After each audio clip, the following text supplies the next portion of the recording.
Hi friends, ഇന്ന് ഞാൻ വന്നിരിക്കുന്നത് ഒരു പപ്സിൻ്റെ റെസിപ്പി ആയിട്ടാണ്. നമ്മൾ ബേക്കറിയിൽ നിന്നൊക്കെ വാങ്ങിക്കഴിക്കുന്ന എഗ് പപ്സ് ഇല്ല, ആ ഒരു പപ്സിൻ്റെ ഒരു റെസിപ്പി ആയിട്ടാണ് വന്നിരിക്കുന്നത്. ഈ ഒരു പപ്സ് എന്ന് വെച്ചാൽ നല്ല സോഫ്റ്റാണ്, അതേപോലെ നല്ല ടേസ്റ്റുമാണ്. നമ്മൾ ബേക്കറിയിൽ നിന്നൊക്കെ വാങ്ങുന്ന ആ പപ്സിൻ്റെ സെയിം ഒരു ടേസ്റ്റ് തന്നെയാണ് കിട്ടിയിട്ടുള്ളത്.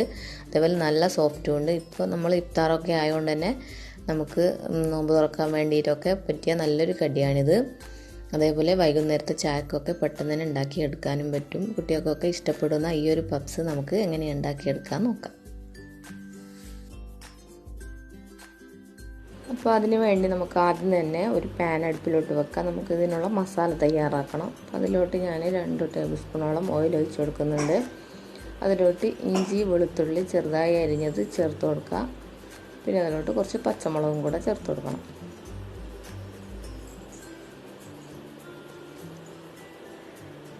പിന്നെ ഇതിലോട്ട് ചേർക്കാൻ പോകുന്നത് 3 വലിയ ഉള്ളിയാണ്, നീളത്തിലരിഞ്ഞത് വലിയ ഉള്ളി. ഇതും കൂടെ ഒന്ന് ചേർത്ത് കൊടുക്കാം. അപ്പോൾ ഈ ഉള്ളി ഒന്ന് പെട്ടെന്ന് വാടി കിട്ടാൻ വേണ്ടിയിട്ട് നമുക്കിതിലോട്ട് അല്പം ഉപ്പ് കൂടെ ചേർത്ത് കൊടുക്കാം.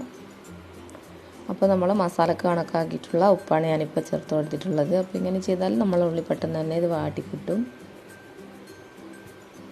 അപ്പോൾ ഇതാ ഉള്ളി ചെറുതായിട്ടൊന്ന് സോഫ്റ്റ് ആയിട്ടുണ്ട്. ഇനി ഇതിലോട്ട് കുറച്ച് കറിവേപ്പിലയും തക്കാളിയും കൂടെ ചേർത്ത് കൊടുക്കാം. ഈ തക്കാളി നിങ്ങൾക്ക് വേണമെങ്കിൽ ചേർത്താൽ മതി, കാരണം തക്കാളി ചേർക്കാതെയും ടേസ്റ്റൊക്കെ ഉണ്ടാകും. പക്ഷേ ഇതിന് ചെറിയൊരു പുളിപ്പും കൂടെ വന്നാൽ ഒന്നും കൂടെ ഒരു ടേസ്റ്റ് ഉണ്ടാകും. അപ്പോൾ അതാണ് ഞാൻ തക്കാളി ചേർത്തത്. ഒരു പകുതി തക്കാളിയാണ് കേട്ടോ ഞാനിപ്പോൾ ചേർത്തത്. ഇനിയിപ്പോൾ ഇതെല്ലാം കൂടെ ഒന്നും കൂടെ ഒന്ന് സോഫ്റ്റ് ആക്കി എടുക്കണം. അപ്പോൾ ഇതാ നമ്മൾ തക്കാളിയും ഉള്ളിയൊക്കെ ഒന്ന് സോഫ്റ്റായി വന്നിട്ടുണ്ട്. ഇനി ഇതിലോട്ട് പൊടികൾ ചേർത്ത് കൊടുക്കാം. 1/2 ടീസ്പൂൺ മഞ്ഞൾപ്പൊടി, 1/2 ടീസ്പൂൺ മുളക് പൊടി, 1/2 ടീസ്പൂൺ ഗരം മസാലപ്പൊടി. പിന്നെ നിങ്ങളടുത്ത് കുരുമുളക് പൊടി ഉണ്ടെങ്കിൽ ഒരു 1/2 ടീസ്പൂണോളം അതും കൂടെ ചേർത്ത് കൊടുക്കുക. അപ്പോൾ ഒന്നും കൂടെ നല്ലൊരു ഫ്ലേവർ ഉണ്ടാവും. ഇതെല്ലാം കൂടെ ഒന്ന് നന്നായിട്ടൊന്ന് വാട്ടിയെടുക്കണം. ഇതിൻ്റെ പൊടികളുടെ പച്ചമണമൊക്കെ ഒന്ന് മാറുന്നവരെ ഒന്ന് വാട്ടിയെടുക്കാം. അപ്പോൾ ഇതാ നമ്മൾ ഉള്ളി ഇവിടെ നന്നായി സോഫ്റ്റായി, പൊടികളുടെ പച്ചമണമൊക്കെ ഒന്ന് മാറി വന്നിട്ടുണ്ട്. ഉള്ളി നന്നായിട്ട് തന്നെ ഒന്ന് വാടേണ്ട ആവശ്യമില്ല, ചെറിയ രീതിയിലൊന്ന് കടിക്കുന്ന പാകത്തിൽ കിട്ടണം. അപ്പോൾ പപ്സിനൊക്കെ അങ്ങനെയല്ല ഉണ്ടാവുക.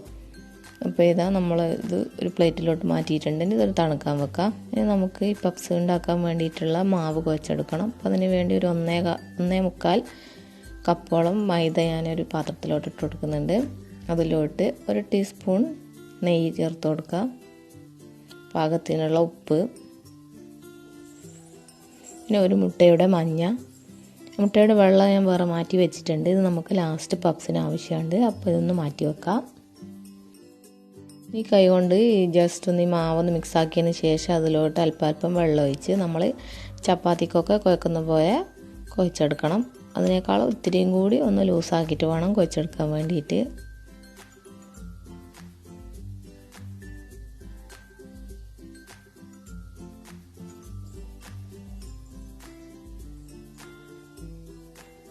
അപ്പോൾ ഇതിവിടെ കുഴച്ചെടുത്തിട്ടുണ്ട്. ഞാൻ ഈ മാവ് 2 പോർഷൻ ആക്കിയിട്ടാണ് ചെയ്യുന്നത്. ഇനി ഇതൊരു കൗണ്ടർ ടോപ്പിലിട്ട് നമുക്കൊന്ന് പരത്തിയെടുക്കണം. കുഴച്ച ഉടനെ തന്നെ നമുക്കിപ്പോൾ ഇത് പരത്തിയെടുക്കാം. കുറേ ടൈമൊന്നും വെക്കേണ്ട ആവശ്യമില്ല.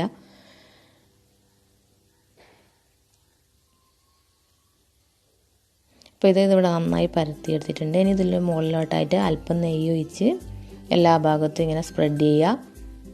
നെയ്ക്ക് പകരം നിങ്ങളടുത്ത് ബട്ടർ ഉണ്ടെങ്കിൽ അത് ചേർക്കാം.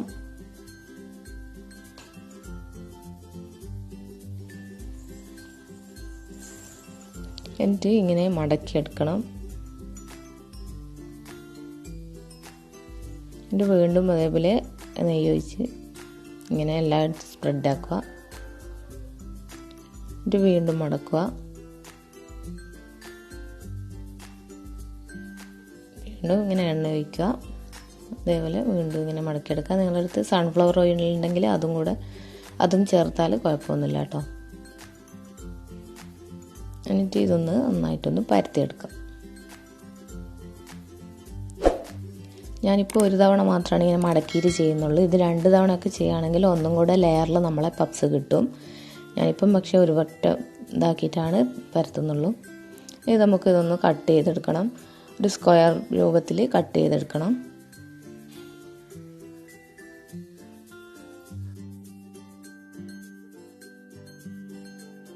ഇനി നമുക്ക് ഈ ഷീറ്റ് ഒരു 4 പപ്സിനുള്ള ഷീറ്റാക്കി മാറ്റിയെടുക്കണം. അപ്പോൾ അതിന് വേണ്ടി ഇങ്ങനെ നടുവിൽ നിന്ന് ഇങ്ങനെ നീളത്തിലൊരു കട്ട് കൊടുക്കാം. അതേപോലെ ഈ ഭാഗത്തും നടുവിൽ നിന്നൊരു കട്ട് കൊടുക്കുക. അങ്ങനെ ഇതൊരു 4 ഷീറ്റാക്കി മാറ്റിയെടുത്തിട്ടുണ്ട്. ഈ ഒരു തിക്കിൽ വേണം നമുക്ക് ഷീറ്റ് കിട്ടാൻ വേണ്ടിയിട്ട്. നല്ല കട്ടിയും പാടില്ല, എന്നാൽ അധികം കട്ടിയില്ലാതെയും പാടില്ല. ഈ ഒരു തിക്കിൽ കറക്റ്റാക്കിയിട്ട് എടുക്കാൻ വേണ്ടിയിട്ട്, പരത്തിയെടുക്കാൻ വേണ്ടിയിട്ട് ശ്രദ്ധിക്കുക. അപ്പോൾ ഇത് നമ്മളെ പഫ് ഷീറ്റൊക്കെ ഇവിടെ റെഡി ആയിട്ടുണ്ട്. ഇനി നമുക്ക് ഓരോന്നിലും മസാല ഇട്ടിട്ട് ഒന്ന് റെഡിയാക്കി എടുക്കണം. അപ്പോൾ അതിന് വേണ്ടി ഒരു മുട്ട പുഴുങ്ങി വെച്ചിട്ടുണ്ട്. ഞാൻ 4 മുട്ട പുഴുങ്ങിയിട്ടുണ്ട്. അത് 8 ആക്കിയിട്ട് മുറിച്ചെടുത്തിട്ടുണ്ട്. ഇനി നമുക്ക് ഓരോ ഷീറ്റ് എടുത്ത് അതിലോട്ട് കുറച്ച് ഉള്ളിയുടെ മസാല ഇട്ട് കൊടുക്കാം. ഇതിൻ്റെ മുകളിലോട്ട് നമ്മൾ പുഴുങ്ങിയിട്ട് മുറിച്ച് വെച്ചിരിക്കുന്ന മുട്ട വെച്ച് കൊടുക്കാം. എന്നിട്ട് ഇങ്ങനെ ഓരോ ഭാഗത്തുനിന്നും ഇതിൻ്റെ കോണെടുത്ത് ഇങ്ങനെ ചെയ്ത് കൊടുക്കണം. ഇതേപോലെ എന്നിട്ട് ഈ ഒരു കോണിന്ന് ജസ്റ്റ് ഒന്നിങ്ങനെ പ്രസ് ചെയ്ത് കൊടുക്കാം. ഇനി നമുക്ക് ബാക്കിയുള്ള മാവ് എല്ലാം കൂടെ ഇങ്ങനെ പഫ് ഷീറ്റാക്കി എടുത്തതിന് ശേഷം ഇതേപോലെ ഒന്ന് ചെയ്തെടുത്ത് മാറ്റി വെക്കാം.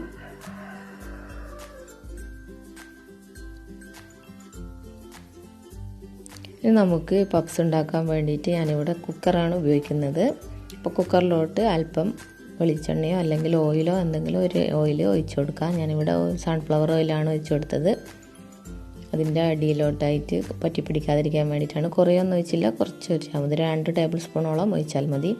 ഇനി നമ്മൾ ഉണ്ടാക്കി വെച്ച പപ്സിൻ്റെ മുകളിലോട്ടായിട്ട് നമ്മൾ എഗ് വൈറ്റ് നേരത്തെ എടുത്ത് വെച്ചില്ലേ, അതൊന്ന് ബ്രഷിൽ മുക്കി അതിൻ്റെ മുകളിലോട്ടായിട്ട് ഇങ്ങനെ സ്പ്രെഡ് ചെയ്ത് കൊടുക്കാം.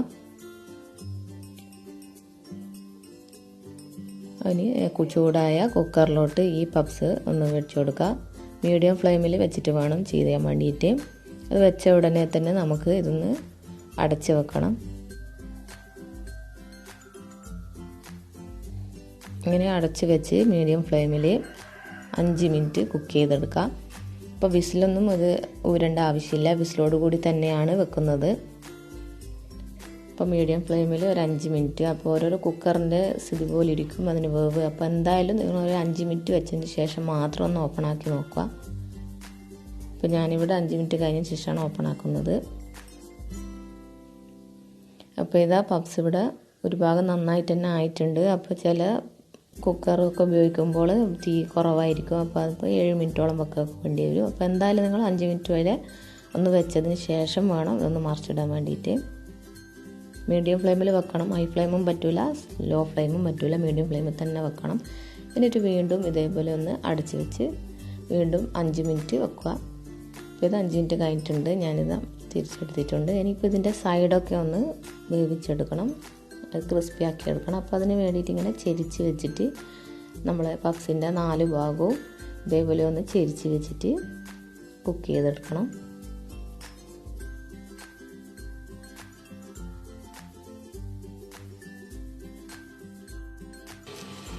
ഇതാ നമ്മളെ പപ്സ് ഇവിടെ റെഡി ആയിട്ടുണ്ട്.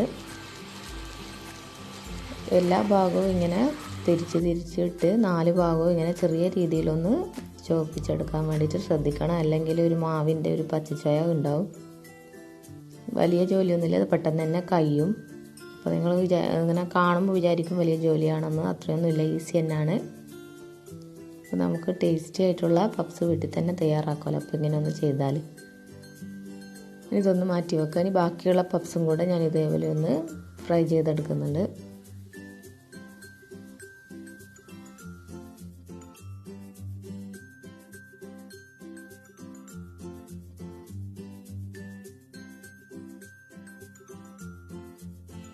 ഞാനിപ്പോൾ എടുത്ത മാവ് ഒരു 8 പപ്സിനുള്ള മാവാണ് കുഴച്ചെടുത്തത്. അതേപോലെ മുട്ടയോ മസാലയൊക്കെ 8 പപ്സിനുള്ള ഒരു 8-9 പപ്സ് വരെ ഉണ്ടാക്കിയെടുക്കാൻ പറ്റും. അപ്പോൾ നിങ്ങൾക്ക് കൂടുതൽ വേണമെങ്കിൽ അളവൊക്കെ ഒന്ന് കൂട്ടിയെടുത്ത് നോക്കുക. അപ്പോൾ ഇതേപോലെ നിങ്ങൾ സ്കിപ്പ് ചെയ്യാതെ ഒന്ന് വീഡിയോ കണ്ടിട്ട് ചെയ്യുകയാണെങ്കിൽ നിങ്ങൾക്കും പെർഫെക്റ്റ് ആയിട്ടുള്ള പപ്സ് കിട്ടും. അപ്പോൾ എല്ലാവരും ഇതൊന്ന് കണ്ടിട്ട് എന്തായാലും ഒന്ന് ഉണ്ടാക്കി നോക്കുക. എന്നിട്ട് ഇഷ്ടമായിട്ടുണ്ടെങ്കിൽ കമൻറ്റ് അറിയിക്കുക. അതേപോലെ ലൈക്ക് ചെയ്യുക, ഷെയർ ചെയ്യുക. അപ്പോൾ സബ്സ്ക്രൈബ് ചെയ്യാതെ ആരെങ്കിലും ചാനൽ കാണുന്നുണ്ടെങ്കിൽ സബ്സ്ക്രൈബ് ചെയ്യുക കേട്ടോ.